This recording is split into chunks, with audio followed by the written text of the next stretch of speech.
Je viens de passer un coup de gueule énorme, je vous sortirai la vidéo. Et je suis tombé sur ça. J'ai une question vraiment profonde pour toi. Qui est la personne dont tu es le plus fier en ce moment dans ta vie? Quelqu'un qui réussit des choses incroyables malgré tous les problèmes qu'elle rencontre. Une personne qui ne se rend même pas compte de sa valeur et qui ne se félicite jamais. Mais toi, tu sais à quel point elle travaille dur. Et tu es tellement fier d'elle pour ça. Et je vous jure, peut-être que ça va paraître prétentieux, hein, mais j'ai grave pensé à moi. Et genre, ça m'a grave fait du bien. Je vous jure, là, premier degré, je suis grave fier de moi d'avoir pensé à moi. Genre, premier lieu, j'ai pensé à moi. C'est une dinguerie. En fait, il faut se dire que sur ce chemin-là, du bien-être, du fait d'être bien avec moi-même, du fait de me connaître, du fait de m'accepter, en fait, le gros de ce travail-là, enfin le basculement, on va dire, de ce travail-là, il a commencé très récemment. Il a commencé il y a genre 2-3 ans, en fait. C'est hyper récent. Parce que, bon, je pense que je l'ai assez dit pour que les gens le sachent, pardon. Mais les trois quarts de ma vie, j'ai été dépressif, suicidaire. Et aujourd'hui, je suis juste dépressif, saoul.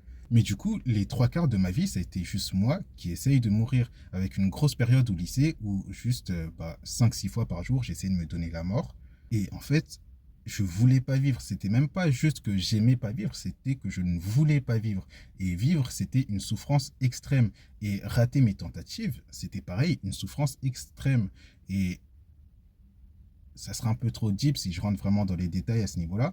Mais dites-vous que le fait de se dire, voilà, là je fais ça, et en fait tout sera fini, et de vous réveiller après en voyant qu'en fait, tout n'est pas fini, mais ça vous mindfuck à un point où vous êtes en mode, mais waouh! Et puis même vous culpabilisez de ne pas réussir à mourir. En fait, c'est hyper fort comme expérience, j'ai envie de dire, mais c'est quelque chose qui vraiment relève d'une souffrance extrême.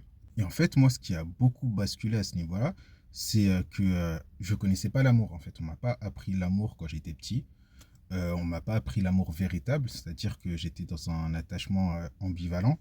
Donc, il y avait des moments où je savais que je pouvais compter sur mes parents. Il y avait des moments où juste je savais que si j'utilisais des trucs, que ça allait pas être accepté, etc.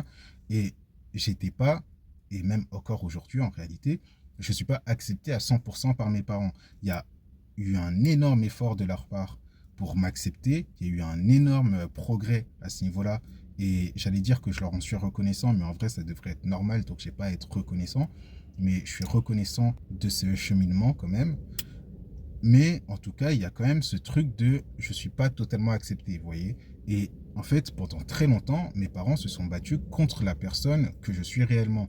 Et donc, moi-même, je me battais contre la personne que je suis et que j'étais à ce moment-là. Parce qu'en fait, il faut se dire, quand vous êtes enfant, vous êtes dans un schéma très modélisant. C'est-à-dire que les gens que vous avez en face de vous sont vos modèles. Encore plus lorsque c'est votre première sphère de sociabilisation, donc quand c'est vos parents, votre famille, votre nourrice, bref, les gens qui se sont vraiment occupés de vous quand vous êtes petit, vous êtes dans une DA de vous dire, en fait, je veux leur ressembler. C'est eux mon modèle, je veux être comme eux. Et donc, tout ce qu'ils vont vous dire, ça va vous impacter 2 fois plus. Et ce qu'ils vont vous dire, ça ne sera pas neutre. Parce que justement, pour vous, c'est eux le modèle ultime. Et donc, s'ils vous disent que vous êtes nul, vous allez vous dire, je suis nul et je dois changer jusqu'à ce que eux disent que je suis bien, parce que ce sera quand ils diront que je suis bien, que je serai bien. Et donc, moi, vu qu'on me répétait tout le temps que, pas forcément que je suis une merde, mais que voilà, quoi, il y a un fossé entre moi et la personne qui voudrait que je sois, moi, je me suis créé ce fossé-là. Et ce fossé-là, c'était en fait une grande souffrance parce que je ne pouvais pas être moi-même. J'aimais pas qui j'étais. Je ne voulais même pas savoir qui j'étais. Parce que plus je savais qui je suis, plus j'allais me détester. Parce que plus j'allais savoir quelle personne mes parents détestent. À savoir la personne que je suis réellement. Et donc, j'ai pas eu cette formule-là de l'amour, de savoir, savoir m'aimer, savoir comment ça se passe, etc., etc. Et donc, comme je l'ai dit plusieurs fois, ça a impacté sur mes relations amoureuses derrière, vu que si tu connais pas l'amour, tu peux pas aimer. Et donc, derrière, pareil, j'arrivais pas à faire confiance, que ce soit à moi et aux autres. Mais en même temps, j'avais besoin de ce truc-là, de me dire, en fait, les gens, ce qu'ils disent, ça a un impact énorme. Et donc, c'était un truc assez compliqué, en vrai, à ce niveau-là. Même à expliquer, en vrai, c'est assez compliqué. Mais en clair, c'est comme si vous vous dites, j'ai pas besoin du regard des autres. Ouais, j'ai pas besoin du regard des autres. parce que, bah, en fait, on s'en fout, de toute façon, personne ne m'aime, etc. Donc, je vais être moi avec moi-même et puis fuck le reste. Mais en même temps, bah, vous avez besoin du regard des autres parce que vous êtes construit sur ça. Et donc, même si vous êtes dans un processus d'émancipation, bah, derrière, il y a encore ce truc-là de dépendance, en fait, du regard des autres. Et c'est dans ce sens-là que je parle de besoin, c'est que vous n'avez pas un réel besoin, un besoin qui est propre à la réalité, c'est que votre vérité crée un besoin parce que vous êtes dépendant de ce regard-là, parce que c'est comme ça que vous vous construisez. Je ne sais pas si c'est clair.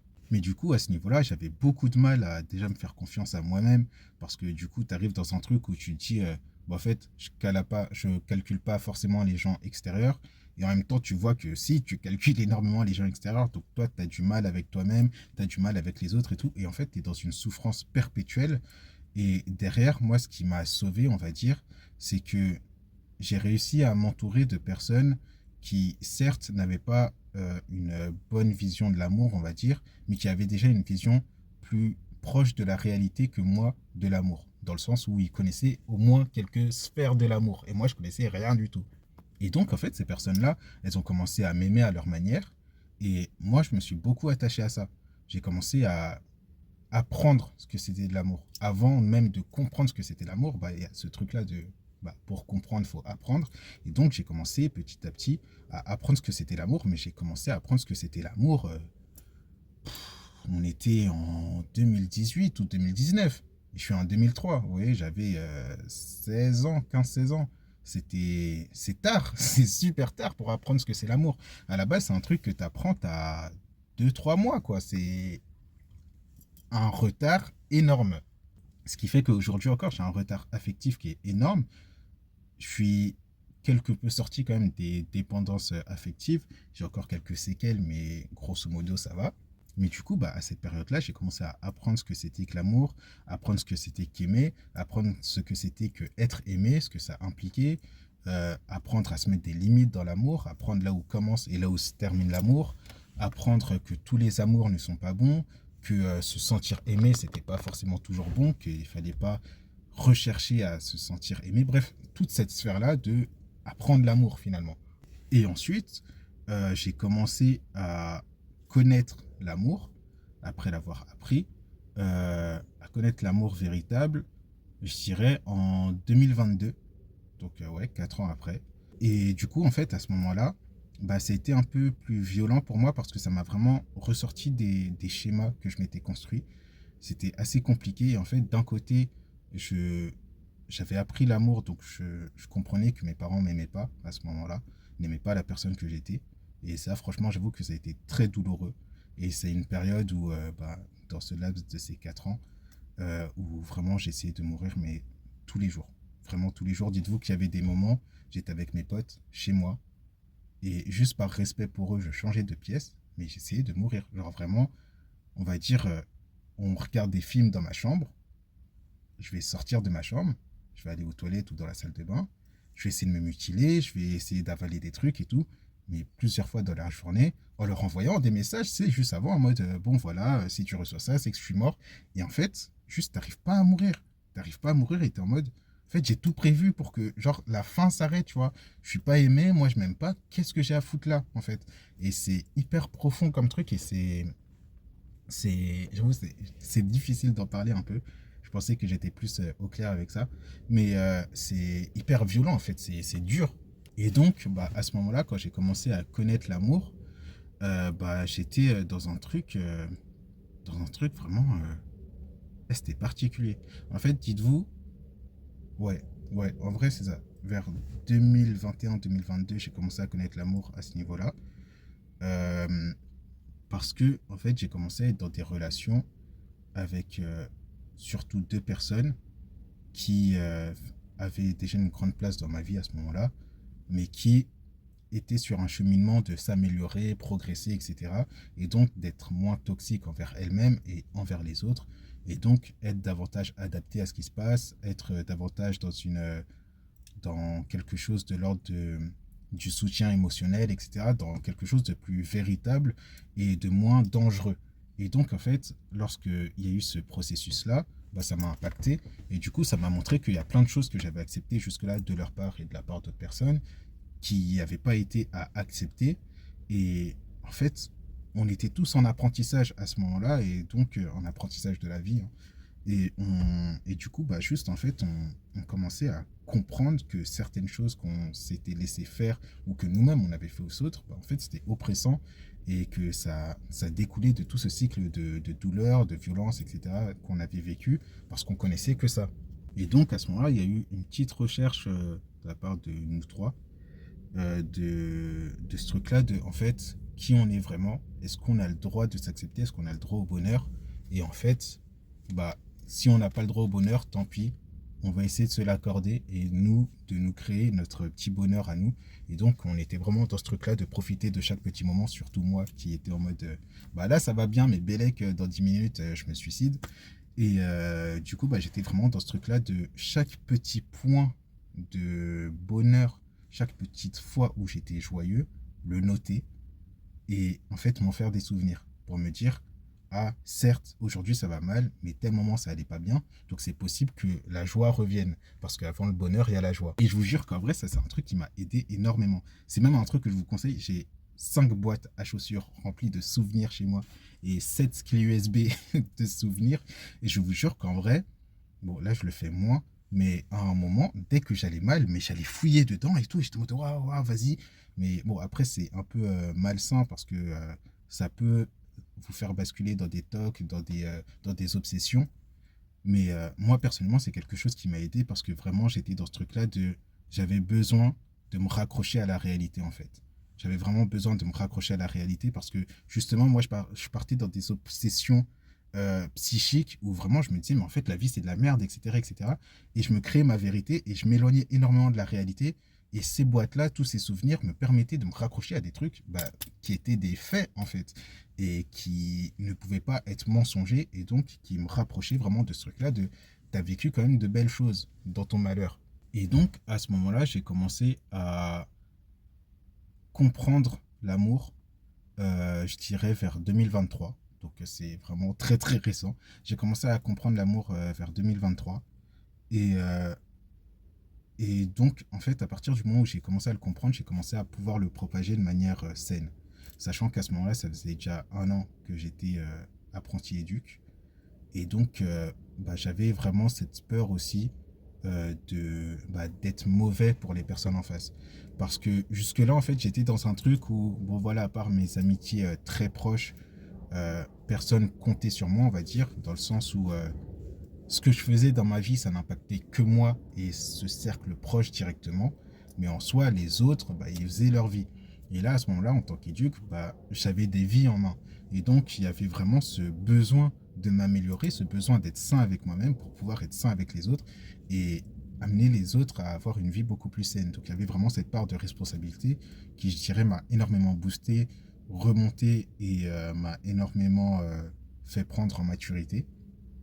Et en vrai, ça a été un booster énorme. Franchement, c'était les 3 ans les plus violentes de ma vie.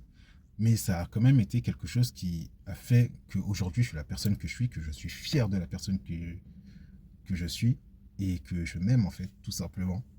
Et je vous jure que ça, en vrai, c'est un truc, je vous jure que j'aurais jamais cru le dire. Genre, je m'aime et tout, j'aurais jamais cru le dire. Et bon, là, je crie des étapes, mais on va revenir à 2023. Et en fait, voilà, comprendre cet amour-là, ça m'a fait bah, réussir à déchiffrer plein de choses et surtout à expliquer l'amour en fait. Parce qu'une fois que vous avez compris quelque chose, vous pouvez l'expliquer à d'autres personnes. Parce que si vous connaissez quelque chose mais que vous ne l'avez pas compris, vous ne pouvez pas l'expliquer. Si vous avez appris quelque chose mais que vous ne l'avez pas connu, bah, il vous manque des choses. Si vous avez appris, puis connu, puis compris une chose, bah, en fait, vous pouvez démontrer tout ce schéma à d'autres personnes. Et donc, au-delà d'avoir bah, acquis cette chose, vous pouvez la transmettre. Et moi, c'est vraiment ce truc-là qui m'a bah, qui m'a été énormément bénéfique parce que justement, j'ai pu transmettre cette connaissance et cette compréhension de l'amour à mes parents. Parce que bah, jusque-là, j'étais dans ce truc de, en fait, moi, je veux me tailler de chez moi parce que chez moi, je suis oppressé, en fait. Et moi, depuis que je suis petit, je disais, ouais, moi, 17-18 ans, je me taille de chez moi. Bon, mes 18 ans, il y a eu le Covid, c'était horrible, vraiment cloisonné chez moi, là où je me sens oppressé, ne pas pouvoir sortir, rester avec des gens qui toute la journée me disent que je suis une mauvaise personne. C'était hard de ouf. Quand je vous dis, j'étais dans le mal, j'ai fait 3 jours enfermé. J'habite au rez-de-chaussée, donc j'ai un petit jardin. Le troisième jour, je me suis rappelé que j'avais un jardin. Et je vous jure, Dieu merci que je m'en suis rappelé, parce que j'aurais pas fini l'année. J'aurais pas fini la semaine carrément. À partir de ce jour-là, je suis sorti tous les jours dans mon jardin. Et tous les jours, j'étais dans mon jardin. Tous les jours. Il me fallait ce truc-là de, en fait, créer mon espace pour me dire, là, je suis chez moi, c'est mon espace, c'est à moi, ça m'appartient. Et je peux être moi-même, je peux être fier de qui je suis, je peux m'aimer, je peux apprendre à m'aimer. En fait, je peux faire des choses que j'aime, je peux être dans un truc différent que juste me faire gueuler dessus, être dans une... Vous savez, même le truc où personne dit rien, il n'y a rien qui se passe, mais je sais pas, l'atmosphère, il est bizarre et tu te sens pas bien. Moi, c'était exactement ça chez moi. Donc, je ne restais jamais chez moi. Bah, d'ailleurs, vous l'avez vu dans le nombre de vidéos que je fais, il y a peu de moments où je suis chez moi en réalité. Parce que encore aujourd'hui, il y a des moments où je me sens pas trop à ma place, etc.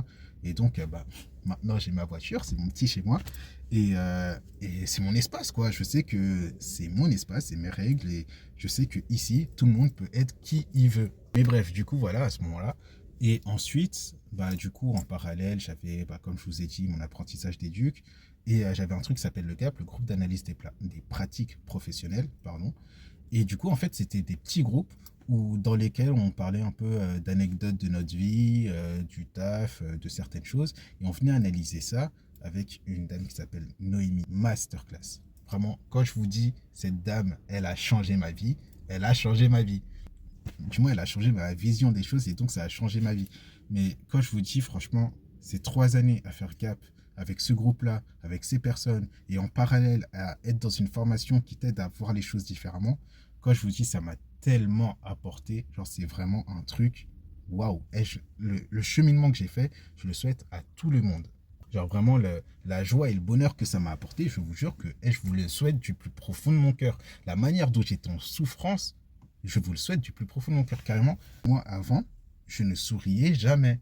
Quand j'étais tout seul, je ne souriais jamais. Il n'y avait pas un moment où vous pouviez me voir sourire. Enfin bon, j'étais tout seul. Mais voilà. Et en fait, dès qu'il y avait des gens, j'étais dans ce truc-là de sourire. Enfin, ne pas sourire. Ça fait passer pour quelqu'un de dépressif, comme vous savez, la, un peu la représentation des émos, des gothiques, etc. Où, ah, c'est le mal incarné, nanana, nanana, parce qu'ils sont à même avec leurs émotions. Et donc, bah, les gens les aiment pas forcément, même si aujourd'hui, il y a une énorme fétiche. Vous avez capté. Les gens les prennent en fétiche, les gens fantasment sur ce groupe de personnes, mais et encore, il y a quand même la majorité des gens qui les voient en mode ah, c'est l'engeance de Satan et tout. Mais du coup, ça fait que quand tu laisses paraître la douleur qui est en toi, les gens s'éloignent de toi. Et du coup, moi, j'étais dans ce truc-là de j'ai besoin de sourire, en fait, pour que les gens m'aiment, pour que les gens m'acceptent et pour ne pas finir tout seul. Parce que qui dit être tout seul, dit mourir. Bref, vous savez l'idée. Et donc, en fait, tout ça, en 2023, bah, ça m'a poussé en fait, à mettre des limites. C'était vraiment, sur cette année-là, c'était l'objectif que je m'étais donné. Me mettre des limites, ne pas tout accepter. Et même si c'était des limites qui étaient égoïstes, même si c'était des choses où, voilà, c'était vraiment me mettre au centre. Et en fait, ne serait-ce que pendant les quelques mois de cette année-là, il y a un truc que je veux pas faire, je dis non. Et franchement, déjà, ça m'a pris le consentement. Je vous jure qu'il y a plein de choses que jusque-là, je faisais sans forcément me poser la question, hein, mais ça me plaisait pas. Et juste, je les faisais parce que, bah, genre, soit fallait faire, soit on me demandait, etc. Et ça me plaisait pas, mais j'étais dans un truc de, j'ai pas le droit de refuser. Genre, c'était même pas un truc, genre, je me matrixais en mode, non, j'ai pas le droit, j'ai pas le droit. C'était juste dans ma tête, c'était comme ça, j'avais pas le droit de refuser. Et juste le fait de me dire, je me pose des limites, même des trucs nuls, hein. Ouais, tu peux me passer un stylo? Non. Je vous jure, des fois, des fois, on me parlait, je disais non, mais vraiment juste comme ça, des fois sans contexte, juste pour m'habituer à dire non. Et en fait, c'est tout un cheminement qui m'a amené à être en mode, mais en fait, déjà, ça m'a aidé à dédiaboliser le non, parce que en vrai, rien que par exemple, quand on vous dit ça va et vous dites non, vous avez peur, hein. Je vous jure, en vrai, ça fait peur de dire non et tout. Et on s'imagine plein de choses, mais en vrai, généralement, il n'y a rien du tout. Il n'y a rien du tout qui se passe. Du coup, voilà, ça m'a aidé à dédiaboliser le non déjà, à m'affirmer, à accepter bah, d'avoir des limites, à accepter d'être humain, à accepter d'être comme tout le monde. Tout le monde a le droit de dire non, tout le monde a le droit de s'exprimer. Et ça m'a permis de m'imposer énormément. Et de fil en aiguille, ça m'a poussé à changer d'apprentissage, de lieu d'apprentissage, parce que je me sentais pas respecté en fait. Parce que j'ai posé des limites, j'ai dit non, on m'a dit si, et j'ai dit bah je me casse. Voilà, tout simplement. Tout simplement. J'ai dit voilà, moi il y a telle chose qui me déplaise. On m'a dit oui, mais non, et les oui mais c'est des non déguisés. Et moi en fait ça me plaisait pas. J'étais dans un truc de, en fait c'est soit je vous dis quelque chose vis-à-vis de mes ressentis, vous acceptez mes ressentis, soit vous me dites clairement que vous acceptez pas mes ressentis, tu vois. Moi, j'impose rien à personne à ce niveau-là, tu vois, t'es pas obligé d'accepter ce que je te dis, mais si tu l'acceptes pas, dis-moi que tu l'acceptes pas. Me dis pas, oui, je l'accepte, pour en fait, derrière, me la mettre à l'envers. Moi, c'est un truc que je déteste à ce niveau-là. J'avoue que j'ai un gros problème avec l'honnêteté aussi à ce niveau-là. Mais du coup, voilà. Et donc, en fait, en suivant mes limites, je me suis un peu mis dans la merde. Dans le sens où pendant 6 mois, bah, j'ai pas, enfin, 5 mois, j'ai pas suivi de formation sur le terrain parce que je galérais à trouver un apprentissage. Parce qu'il faudrait qu'on en parle un jour à quel point c'est dur de trouver un apprentissage. Mais en fait, si je passais les 6 mois sans faire d'apprentissage, je perdais ma formation. Genre vraiment, je devais tout recommencer. Donc j'étais dans un truc de c'est chaud. Et du coup, j'avais énormément de stress, énormément de regrets d'avoir posé mes limites, énormément d'envie de retourner dans le truc où on ne me respectait pas, ou du moins je me sentais pas respecté, ou je me sentais utilisé, etc. Et en fait, à un moment, je me suis dit, mais non, en fait, t'as fait le bon choix. Et tant pis si tu dois tout recommencer, au moins tu recommenceras en ayant appris quelque chose. Et en fait, je vous jure qu'au moment où j'ai commencé à être dans cette DA, on m'a dit, ouais, gros, il y a 3 personnes qui veulent de toi. Et j'ai fait OK. Voilà, j'ai fait OK. Voilà, en fait, c'était hyper perturbant parce que pendant 5 mois, en fait, personne voulait me prendre et tout. Et d'un coup, bah, des appels, des appels, des appels. Et je te demande, mais OK. Et même rien que faire des entretiens parce que c'était vraiment une période où personne me répondait. C'était même pas j'avais des noms, hein. C'était personne me répondait. Et puis d'un coup, j'ai commencé à faire plein d'entretiens. J'ai eu des noms, j'ai eu des peut-être, j'ai eu des on vous rappellera. Mais au moins, j'avais des réponses, vous voyez. Et après, à un moment, il y a eu 3 personnes qui m'ont dit ouais, nous, on veut bien. Et j'étais en mode let's go, en fait, let's go. Donc ça, c'était pour 2024. Je vous fais un petit résumé chronologique. C'est plus recentré là en termes d'années vu que bah, genre c'est récent et il y a beaucoup plus de choses à en dire. Mais du coup en fait à ce moment-là, j'étais dans un truc de je sais que j'ai le droit de mettre des limites mais je les mets pas encore systématiquement. Donc en fait sur cette année-là, je me suis dit vous savez quoi, c'est ma dernière année de formation. Déjà je vais me lancer sur TikTok pour parler. Pour en fait au début vraiment c'était un truc en mode j'ai des choses à dire, je l'ai dit et je me confronte au regard des autres. Ça perce, ça perce, ça perce pas, ça perce pas, je m'en fous. Et derrière, en fait, juste je m'exprime. Les gens parlent, ça me force à me confronter au regard des autres, ça me force à travailler sur moi, et en même temps, j'ai des choses à dire qui sont importantes, à mon sens. Et s'il y a d'autres personnes qui trouvaient ça important ou qui se sont jamais posé la question, bah, on se pose la question. Et vous verrez sur mes premières vidéos, je faisais que de dire ça. Posons-nous les bonnes questions, posons-nous les bonnes questions, posons-nous les bonnes questions. Et j'étais toujours dans dans ce truc-là, pardon. Et en fait, voilà, quoi, de fil en aiguille, ça m'a mis dans un truc où en fait j'ai commencé à déjà me rendre compte de ma valeur, à me valoriser, à être valorisé par des gens. Rien que le truc de, en fait, t'as plusieurs personnes qui veulent de ton apprentissage, c'est valorisant, surtout quand tu sors d'un truc où t'as galéré, où t'as accepté tout et n'importe quoi. Et même en acceptant tout et n'importe quoi, personne ne voulait de toi. En vrai, ça reste un truc où tu te sens valorisé, tu sens que t'as de l'importance. Surtout que là où je suis parti, du coup, après en apprentissage, on m'a dit, en fait, c'était toi ou personne d'autre. Genre, on te veut toi, et on te veut en fait. Et moi je te mode ouais mais moi je sais pas trop si je veux de vous. Ils m'ont dit en fait gros on te veut. Et je vous jure que j'en ai parlé peut-être pendant un mois de ce truc là. Mais j'étais vraiment flatté, genre réellement flatté. Après, il y avait quand même un petit côté de moi qui était en mode red flag, hein. Pourquoi vous n'arrivez pas à embaucher, etc., etc. Mais c'était quand même flattant. Et du coup, bah, à ce moment-là, de fil en aiguille, j'ai commencé à me dire, bah vas-y, 2024-2025, cette année, qu'est-ce que je fais? Bah, je me penche d'un point de vue beaucoup plus spécifique, psychologique, etc. Je me fais suivre et en fait, je me penche réellement sur ce qui se passe en moi. Et à ce moment-là, il y a tellement de choses qui ont changé. Je vous jure, il y a tellement de choses qui ont changé. J'ai commencé à me pencher sur l'estime de soi, sur la confiance, sur l'amour, sur les normes sociales, sur pas mal de choses sur lesquelles je m'étais déjà penché avant, mais pas profondément comme ça. Et en fait, j'ai commencé à vraiment me confronter à plein de choses à ce niveau-là. Et j'ai compris énormément de choses de ma vie. J'ai appris énormément de choses sur moi. J'ai commencé à reconnaître certaines choses que j'avais déjà connues, mais dont je ne m'étais pas rendu compte. Et en fait, ça m'a propulsé en avant. Et en fait, je me suis rendu compte de plein de choses.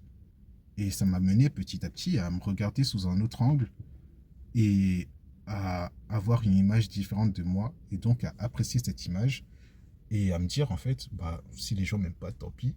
Il y a forcément au moins une personne qui m'aime sur Terre et ce sera moi. Et je vous jure que me dire ça, ça m'a mis dans un truc de je me décale de l'attention des gens. Je me décale de l'attention des gens, j'ai plus besoin de l'attention des gens. Et je ressens plus le besoin de l'attention des gens. Donc de temps en temps, je vais prendre de l'attention et tout, mais je m'en fous, c'est parce que j'en ai envie, c'est pas parce que j'en ai besoin. Et je vous jure que ça, c'est hyper différent et c'est un truc énorme. Du coup, en fait, à ce niveau-là, ce que j'ai commencé à développer petit à petit, c'est bah, ma personnalité, tout simplement. À être un peu dans un truc d'individuation, comme je vous disais. Donc, bah, d'être un individu, simplement. Et en fait, à ce niveau-là, j'ai commencé à vraiment m'aimer, en fait. J'ai commencé à vraiment m'aimer, à me détacher de ce que les gens voulaient que je sois et à me poser la question, justement, je vous ferai une vidéo dessus, de qui est-ce que je suis, qu'est-ce que je veux pour moi. C'est des phrases qui ont longtemps résonné en moi, parce que c'était des phrases que ma mère me disait parfois et sur lesquelles je ne voulais pas me pencher avant. Et là, je me suis dit, bah voilà, c'est le moment. C'est le moment, tu as compris plein de choses sur toi, tu as une psy, tu as des médecins qui sont HAL. Franchement, let's go, tu vois, c'est le moment, c'est maintenant ou jamais. Enfin, vous avez compris. Là, c'est un moment propice à ça, donc c'est parti, quoi. Et du coup, ça m'a vraiment fait me dire, mais en fait, ah bah tel truc, j'aime bien chez moi. Tel truc, j'aime pas trop. Qu'est-ce que j'en fais? Est-ce que je me dis, bah comme j'aime pas, c'est à changer? Est-ce que je me dis, bah bon, j'aime pas trop, mais c'est moi? Et en fait, j'ai commencé à être dans ce truc-là de savoir ce que je voulais changer, savoir ce que j'aimais pas, mais que j'acceptais quand même. Et en fait, c'est vraiment un truc qui est en soi basique, mais qui est hyper compliqué à faire, hyper long à faire, et dont moi j'avais vraiment besoin. Et ça m'a permis de rattraper plein de choses que j'avais merdouillées ou que les gens avaient merdouillées chez moi, et, et en fait à me réparer de plein de blessures, de plein de blessures, mais vraiment. Et par exemple, je sais pas si ça se voit sur TikTok, mais je souris beaucoup plus. Et il faut savoir que moi, je suis quelqu'un qui, à la base, jusqu'à il y a quelques semaines, je détestais. Non, j'ai menti. Jusqu'à peut-être, allez, le, la fin 2024, je détestais, mais vraiment, je détestais mon sourire. Je le détestais à la mort. Me voir sourire, ça me dégoûtait. Je n'aimais pas mon sourire. Et tout le monde me disait, ah, mais t'as un beau sourire et tout, nan. Et moi, j'étais en mode, non, non. Et je vous jure que autant fin 2024, ça allait à ce niveau-là. Mais avant ça, vous me disiez ça, je m'énervais. Premier degré, je m'énervais. Je me souviens que quand j'étais en formation, ça devait être vers 2023-2024, il y a une pote à moi qui m'a snappé. J'étais en train de parler avec un pote, du coup je souriais. Elle m'a snappé, elle m'a envoyé. Je fais, ah, vas-y, je déteste mon sourire là, pourquoi t'as fait ça? Et je vous jure que je l'ai embrouillé. Je l'ai embrouillé, mais comme never. La pote, elle était choquée, elle m'a fait, ouais, j'ai rien, gros. Et j'étais en mode, non, gros, j'aime pas ça, m'envoie pas ça. Et je vous jure que pendant peut-être un an, elle osait plus, elle osait plus me parler de mon sourire et tout. Et vu qu'on était en gap ensemble, à un moment, j'en ai parlé. J'ai dit, ouais, voilà, il y a tel truc que j'aimais pas, maintenant, ça va un peu mieux. Et elle a fait, ouais, gros, moi, je me souviens, t'étais un malade. Et je me dis, ouais, désolé, mais je vous jure que j'étais vraiment matrixé à ce niveau-là. Et donc, ouais, en fait, j'ai commencé à, on va dire, l'accepter et l'apprécier à la fin de l'année dernière, enfin, dans ces zones-là. Et en fait, ouais, il y a quelques semaines, je vous jure, j'ai vu cette photo de moi. Peut-être qu'il n'y aura rien parce que je ne l'aurais pas retrouvée. Mais j'ai vu cette photo de moi et je vous jure que je me suis regardé et je me suis dit, mec, tu shines de ouf. Parce que je suis beau. Non, je vous jure qu'en vrai, je me suis dit, mais mec, t'as vraiment un beau sourire en fait. Et je l'ai dit à ma copine, et c'est un truc qu'elle me répétait H24. Et pareil, elle s'en prenait des vertes et des pas mûres. Et je vous jure que quand je lui ai dit, meuf, j'aime bien mon sourire, elle a pété son crâne. Waouh, mais trop bien, nanani, nanana.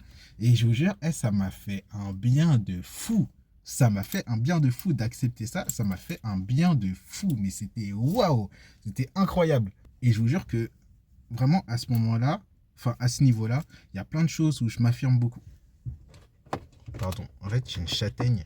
Et je sais pas d'où elle sort. Je crois que c'est ma pote qui m'a laissé sa châtaigne. Je lui avais passé une châtaigne et elle l'a laissée dans ma voiture. Pardon, j'ai une attention qui est très. Mais bref, et du coup, ouais, je suis dans un truc où. Purée, je m'aime quoi. Je vous jure, des fois, je fais des vidéos de moi sur Snap, vu que je snap énormément, je vous donnerai pas mon Snap. Non, mais je fais des vidéos de moi et je vous jure, des fois, je reste sur la vidéo et je suis en mode. J'aime bien. Genre la vibe et tout, j'aime bien. Et alors qu'avant, Snap, c'était vraiment un truc où, en fait, tous les snaps que je faisais, mais c'était moi, soit en train de fumer, soit en train de boire, soit en train de chialer, soit en train de dire, ouais, le monde c'est de la merde, ouais, vous savez pas ce qui m'est arrivé, non. Ou alors à me taper des barres sur des trucs, mais vraiment, genre vraiment, quand je vous dis, je prenais le moindre truc drôle et je le filmais pour m'en souvenir. Genre là, par exemple, la châtaigne, je l'aurais snappé, j'aurais gardé ça et j'aurais mis dans une collection en mode le bonheur, Zerma. Et je serais revenu dessus. Et en fait, c'est vraiment un truc qui est hyper impactant de me voir heureux comme ça. Même des fois, quand je vois mes 5 ans, 6 ans, 7 ans, jour pour jour, et que je vois, vous savez, sur Snap, vous avez l'évolution. Vous voyez petit à petit comment ça se passait. Et donc, vous avez 1 an jour pour jour, 2 ans jour pour jour, etc., etc. Et en fait, je me vois vraiment décliner plus je descends dans les années, plus je me vois décliner. Et plus je me dis, mais en fait, waouh! Déjà, c'était flagrant de fou et personne me regardait. Donc, juste personne enfin, choisissait de le voir. Tout le monde s'éloignait de ça. Donc, déjà, ça m'a fait bien me dire, j'ai bien fait de changer d'amis et d'entourage. Et d'un autre côté, je me disais, mais en fait, c'était tellement flagrant. Personne m'a rien dit. Et moi, j'étais juste, en fait, je portais toute cette souffrance. Et tu m'étonnes, je voulais mourir. Tu m'étonnes.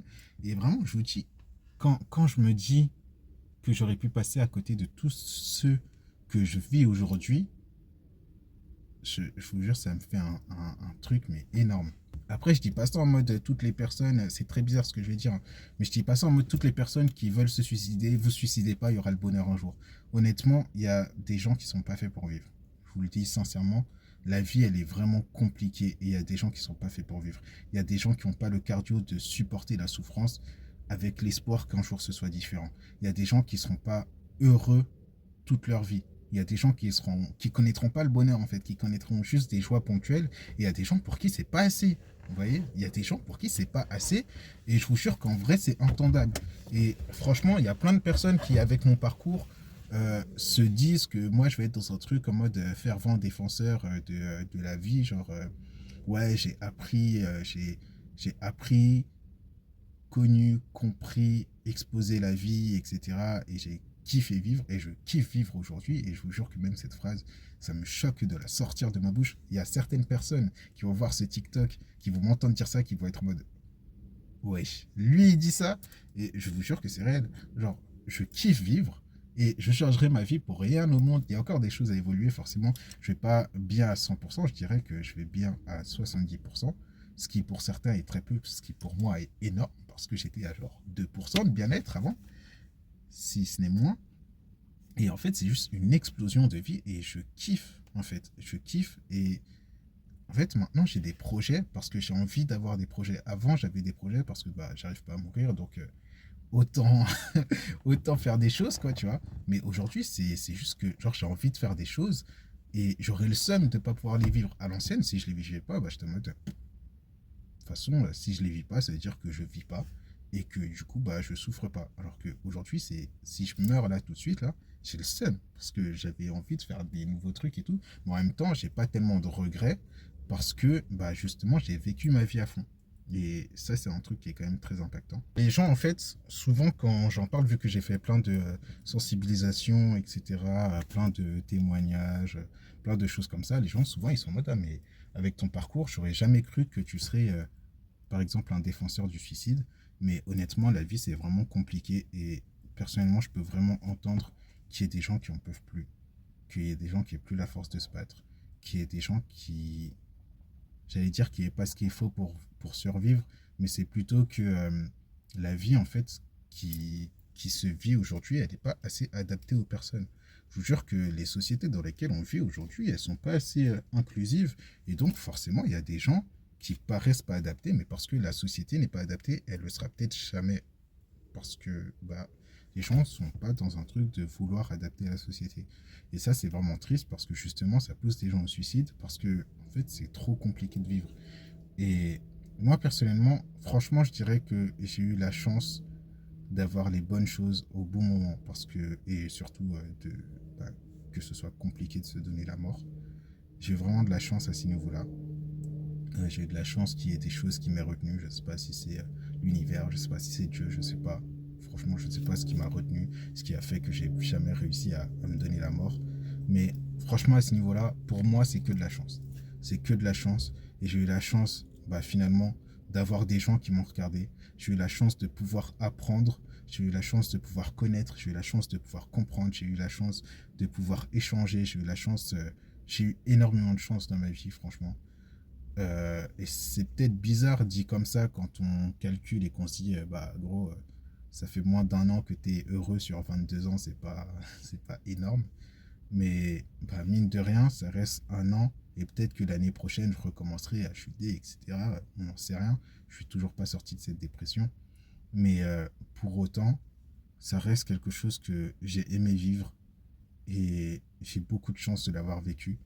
Et voilà quoi, genre c'est un truc que je voulais exposer. C'est un truc que je trouvais important. Et c'est un truc sur lequel je trouve qu'on parle pas assez. C'est hyper important en fait. C'est hyper important d'avoir connaissance de soi. C'est hyper important de pouvoir apprendre qu'il faut avoir connaissance de soi. Et c'est hyper important pour pouvoir vivre de connaître l'amour et donc de pouvoir s'aimer, quoi. Rien que là d'en parler, ça m'a libéré d'un poids. Je me sens apaisé. J'étais énervé en commençant cette vidéo parce que je parlais d'une autre vidéo. Je ne sais pas si je l'aurais sorti avant ou après. Mais j'étais super énervé et là, je me sens apaisé. Je me sens bien. Donc voilà. Passez une bonne journée. J'espère que c'était pas trop long. Moi, je suis à 59 minutes de vidéo. Je sais pas en combien de vidéos sortira ça. Je pense qu'on le sortira en épisode de À la recherche du bonheur. Juste merci de m'avoir écouté et plein de bisous.